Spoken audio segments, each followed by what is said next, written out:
the 72. So I'm around this place for a good while. One of the Set the light for me. one of the things, you see the black man time argument that they're talking about, Yeah. and I've seen it from PJ. Oh. It is a lie from the pit of hell, and a PJ start that argument. No, but we never talk about who starts what. Hold on, come. Maybe the argument. Now, may I tell you this now? Sure. When Colonel Charles is still alive, thank God, still alive, may God grant him more days. He challenged Edward Thiago. And when he went to the arena, he was soundly beaten. And he outside, couldn't go in. While he was outside the arena, he was complaining and saying that it's black man time. No. The reporter and location was the late Tina Geddes and Bobby Free. Tina Geddes is not with us any longer. Bobby Free is still alive. So you've gone to the SLB? In our head part, you understand? Colonel Charles is still alive. And can verify it. He was outside complaining of black man time now. And that's how the black man time argument kicked off. It was not TJ Patterson. Right? And people from your side going up and down and saying them. When TJ Patterson becomes Prime Minister of Jamaica, the late Michael Sharp and his night program dubbed him as the Fresh Prince, and Edward Thiago as Old Man River. Right? So the Fresh Prince argument it hurt a lot of labor rights. You have some big guys in the society. I call a boy in our society and girl too. They never like PG because he's a black man. And they say all kind of nastiness about PG Patterson. So they Now never I like to what the old man is to talk to you now, right? I mean, all the time to tell lie because I have to pay to go meet the maker. And the class feeds you some kind of way and call him gay and them things. Even when he might go open the hospital and make pen and throw a condom on him, down the show, right? That's the way how they treat him. And there are some big guys in our society was against him because he's black, right? Till one at a time, he might say to them, when he go one meeting, he say, he come off of the stage and go among them, he look like all of them, right? Good. And when Alisha used to name scandal, top scandal, one at a time, Edward Seaga said, away with this black scandal bag government. I don't think he was really calling PJ Patterson black scandal bag. I don't think so. But from campaign, you get the cut and trust, right? You have them thinking. So you have some guys walking around and telling some lie and a fool to Jamaican people. Like your caller now, before the 10 o'clock break. That caller there was there telling you lie, you should have stopped it. Say PJ say him no want a white man to rule him. And live under a white man. He is a liar from hell. You have come this morning and you have said things from your perspective. Hold on. That so caller, I don't know was whether and you should not have I said quietly and I listened to you. What I'd like to hear from that caller, and I don't know who can now back it up or verify that it is so, the utterance that he alleges that Patterson made that he don't want a white man rule over him or cover him or whatever. But watch me now, Marsh. Watch me now, because my paper from that now. Watch me now.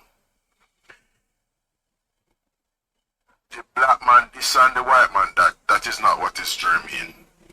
What is germane is that invariably, when Patterson emerged, there was a narrative, Fresh Prince, based on who the JLP had as its leader at the time, Mr. Edward Thiago, yes, that essentially created a certain juxtaposition of ethnic and skin color proportions in that we have a majority black population here in Jamaica, yes. Patterson appears in the way most of us appear. is now flipped, and that is why I suspect that caller, as is the case with others, including Clifford Everall Warmington. That's the point being made. That the same set of people who used to berate and beat upon Edward Siaga, yes, including Patterson, who made that comment about coming down and being in the crowd, because that was a particular jab at Siaga. Siaga's hue, hold on,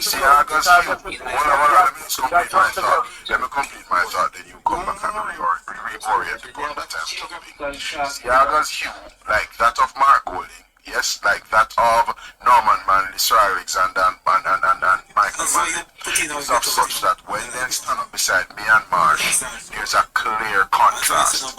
Yes? And Patterson himself sought to tap into that.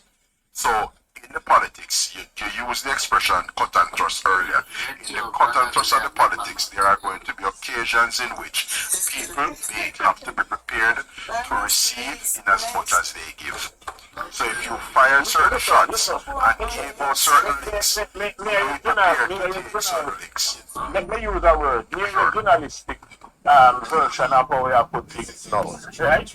I mean, they can make the word, so don't Google it, right? Because you're quick now to jump in from the party and man and come out for the crowd. Now, remember Edward Slager did say, and we are with the black scandal back government, right? We know so him take a job at teacher practices. Now, what I want, how could he do that, Marsh? In other words, if you were taking a job at the man's shade, his hue, his skin color, how could that make sense when Siaga was operating in a majority black country? That could make sense, Michi. Hold on, man. Don't talk now. Did he say it? Did Siaga say it? Yes, based on the accounts, yes. He made words utterance to the effect of some black scandal about government business, yes. So I'm responding in the affirmative, Sir Marsh. So you want it around. So all I do is thing did I go on. No, but Marsh, you described it a while ago as him. Don't try to make me send up there. You can never, because you used to that school maybe 10 times, so you don't know enough about it, right? You can never, and Clifford Warmington, and none of them that is guilty can ever tell you that. Anybody has ever go on the stage, and the platform, and championing, and mentioning anything about Edward Siaga's color. They can't. Instead of some secret place when people do them chatting, you have never heard anybody go for that disparaging remarks, Lebanese, Syrian, all of them disparaging things. Lebanese, and if a man said, you know, bad. He was using the pejorative sense, Marsh. That's a key point. Don't talk garbage. You got Christian tell it. Don't let them Christian tell it. If a man stop, you never put the complete it. If a man start, complete. If a man tell you when you're born, and then things and say you're not born, you just not listen. So the man in Lebanon, Syria, the man was born in Boston, Massachusetts. We know all of that. We know that before you. What I'm saying, it's nationality. It's not racism. Don't try to pull you around. Mark, in the meantime, find out where Mark Golding was born and come tell us by way of a birth certificate. Born at Jamaica. I'm in live on our trial. Mark Golding born at Jamaica. Yeah, man. So he asserts that. Watch now. All the best, Sir Marsh. We'll talk another time. All the best, Sir Marsh. So let's be clear. Here's the assignment, Marsh. We know, based on past actions, that very little premium can be placed on what Mark Golding espouses and asserts. Yes? So we do not want to stop at what he asserts. We want the evidence as to where the goodly gentleman, the goodly opposition leader, was born. Same like how Barack Obama in the United States presented his birth certificate with people like Donald Trump and other detractors who raised the issue. I would like to invite Marky G and do that kind of homework for us, Marsh. Help us with the birth certificate for Mark Golding. Morning caller, welcome to the program. Yes, sir. Good morning. Good morning. Mr. Morgan, this is Papanana. Greetings, Papanana. Good job you on this platform, G. I'm one of your admirers, sir. we God have bless you, Mr. a deep spot for our elders. So I go on. Yes, as a young man, I want to ask you a question. If you raise chicken, would you take mongoose and watch it? No, sir, you cannot have mongoose or fox guard the hen house. Trouble there. If you do that, trouble will there. Beautiful, beautiful. I know that you're not a liar. No, but my friends tell me all the time that I ought to have pursued that vocation. Because I listen my to you, and I believe me, I think you should have studied that. Because listen to me, you have a degree, where maybe you don't even know. You have a CSD. I can write that one down. A CSD. I know about a CDS, Chief of the No. Staff. I said, don't change what I'm saying. I said you have a CSD, and you would like to know what the CSD means. Absolutely. Tell me what that means, Chief. Common sense degree. Right? Alright. You listen to me now. I would like the JLP to have a documentary. And that documentary should be named Missing Without a Trace. And why you listen to me? Missing Without a Trace. And tell me, put it to the Jamaican people and tell me if the PNP under the leadership of TJ Patterson had any credibility at all. I would like them to put in that documentary the rallying land deal, the shell, the what you call it, that much of Jamaica deal, the financial thing here, what much of run 40,000 people underground, what it name again, Tinsack, right? I would like them to put in it, the scandal warehouse. I would like to put in the furniture scandal and tell me, put it to the people of Jamaica, if that man have any credibility. That is what I would really like to find out. Because what you're saying, Papa Nana, is that a person's resume, their own history, their own past actions or inactions, is what we should place a serious premium on. Listen to me, Mr. Marlon. Yes, Chief. When Miss Adam's father, not again, he's the pastor. When you say something and insult him, he always says school over. And you are a very intelligent man. And the only thing that I would not like to do is take a cut to the color of a man's skin and really do it, although they had done it to Mr. Taylor. So the same never stick sheep, stick goat. But listen, let me tell you, you have white man were wicked, and you have white man were good, and you have the black man were in the same thing. So we don't really have a debate on the skin, the color of the skin. But listen, if you throw a stone, you must make certain so you don't live in a glass house. And what they have done to Mr. Taylor, it is they are living to haunting them now. You understand what I'm saying? And let me tell you something. I'm not lying to you. I'm telling you I'm old enough. I don't see if any people in this country here could have ever thinking of putting Mr. Mark Holding over Mr. Holding. Listen, let me tell you something. Let me tell you something as a young man. This young man here with him calling here, Dr. Andrew Michael Holding. He's good, you know. Listen, let me tell you something. This man is working. The man is working before God and man, I am telling you. I am not saying everything is perfect, but listen to me.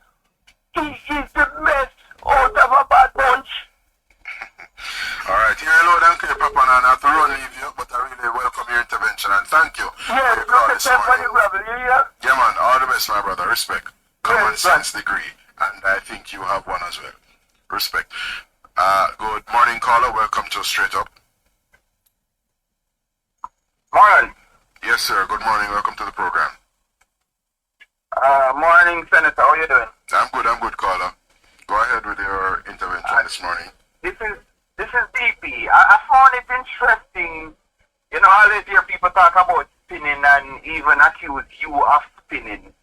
But when I hear a 71-year-old man try to say with the origination, our PG originating it, and also the comment about stepping down into the crowd and saying, and I'm like, it felt like, I'm wondering if his conscience really gave him permission to try and make such a spin. You know, I find it interesting. Very, very interesting. Also, I don't know if you heard it, but I heard one of the regular callers to another radio station in defense of the PMP told Cliff that the message had nothing to do with Mr. Siaga. In fact, the caller said that he did not know that Mr. Siaga was a born American at the time. And this is the one, I think he's in his 60s or 70s too, and I'm like... Who used to say that? Who used to say that? One of the callers, they were called some other radio station all the while. I can't send her the clip because I did record it. You know the ones? Okay, sorry. He told Cliff that he had no idea. It's one of he loved the song and whenever, and when I hear them now making this twist and talking, oh, Wami and other people are racist and all of these things, and I'm like I told you that song from Never Struggle Martin, yes, came essentially in the lead up to the 76, the general elections of 76, and would have seen the PNP having served its first term, where it effected some of its reform. Hence the jabs in the song about joke them with this and joke them with that. So now, to suggest that the song wasn't relevant to the PNP's then main opponent, which would have been the JLP leader Edward Philip George Siaga, is a bit incredible in my view. That's how the man just like the song, and whenever he clicked him just jumped in, he had no, and people were saying, come on man, stop lying. It's blatant lies. But I find it interesting, Marlon. You're using a lot of cricket terminologies, which I'm not familiar with.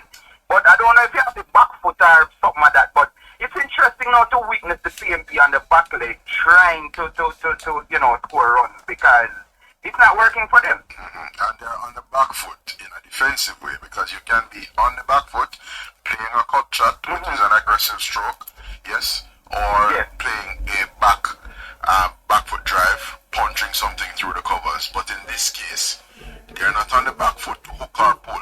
They're on the back foot, fending off the pace and the bounce of a fire. So quickly, on the Minister of Finance, trust me, I enjoyed the presentation. You know, I think you're a real list, on the top of that kind of like, there was something for everybody, but I didn't know it. And I didn't want, and I'm like, because I think someone at this one, it's going to take 3 years to save up. I'm not sure. I'm in Jamaica now, and I'm going to purchase something. So,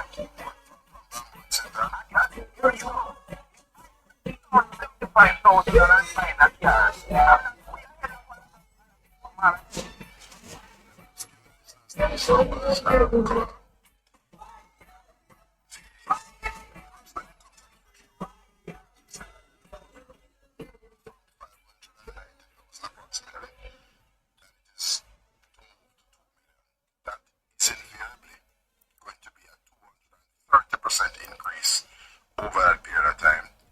And the total cost savings, the total quantum of funds with that move in the personal income tax threshold in terms of keeping money or putting money back in the pockets of income earners in the country is some $42,000 per month. So since April of 2016, when we get to April of 2027, yes, the total disposable income left in the pockets of Jamaicans would invariably be some $42,000 per month. Finally, before I run, can I tell that keep my teeth with people in more time. If a party in St. Lucia or Barbados or whatever, they have a presentation of an aspiring politician, and they invite you as a guest speaker, and you come here and blatantly say, I am not endorsing, I can't endorse this candidate. How should I view you, sir? It's a joke. You fly in Comrade Ralph, yes? And end up with a big bulla. It's one of the funniest things ever. When I see the man say, I cannot, however, I'm not saying he's a bad person, but I cannot endorse him. And also, he didn't leave it there. He said, and I cannot say anything bad about your opponent either. So I'm like, what the fuck? Tell us what you make of it, DP. What do you make of it? Why did Comrade Ralph go to well, that? I mean, it is saying what I have been saying, because I cannot believe somebody with a good conscience could want to endorse a two-time convicted criminal. So I don't think any other respect. Dr. What's his name? Ralph Gonzalez, PM Gonzalez. Yes, man. Whenever I hear him talk about things, I always say, I can learn from this man. So I think he has expressed something which I think deep down, you have some PMP who they're not comfortable either, but they don't have what it takes to come up and say, no, we can't. And he did it for them. So I'm sure there's some PMP right now saying, boy, I'm going to say, but you're a man said. But I just find it weird, you invite a man. So I'm now wondering, was that plane ticket and accommodation sponsored by the PNP or because that spending more money just start from him heart, you know? Alright, thanks so much for the perspective this morning. It was a flop, man. It was a flop. Alright, I appreciate the intervention this morning, Chief. Thank you. Alright, gonna run to another call. Coming up on the 11 o'clock, but we have a couple minutes to the NPR news. Morning caller, welcome to the program. Morning, Senator. How are you doing? I'm doing well, Chief. For a second there, I was fearful I would not get a chance to express my opinion. Oh. Your previous callers seem to have a lot on their mind. But alas, you are here now, and thanks for having me. What's on your mind this morning in the 70 or 80 seconds we have remaining in the segment? Alright, I'm going to have to triage. So, when we spoke the last time, and I hung up, I revisited our conversation and realized that there are quite a number of things that could have added that would have even resonated with the younger generation. I'm going to speak about some of the matters they may say to themselves, oh well, that doesn't apply. I want to speak to those who are in the informal economy, those who are not seeking any jobs in the formal 9 to 5 they are what you call them. I realize that TikTok is one of those platforms that is popular right now. That hear stories on it, but there are people who are working up, and I read something in the media recently about Rags to Riches story that was facilitated through TikTok. And I wonder if many of these young persons realize that the privilege they enjoy of sitting on even the corner and going on their phone, connect to free Wi-Fi, internet and hotspot, is thanks to this particular government. I don't think many of them kind of understand the rapid and aggressive build-out that the government is mandating on the ministry with the responsibility to ensure that Wi-Fi penetration increases. So people have across the country.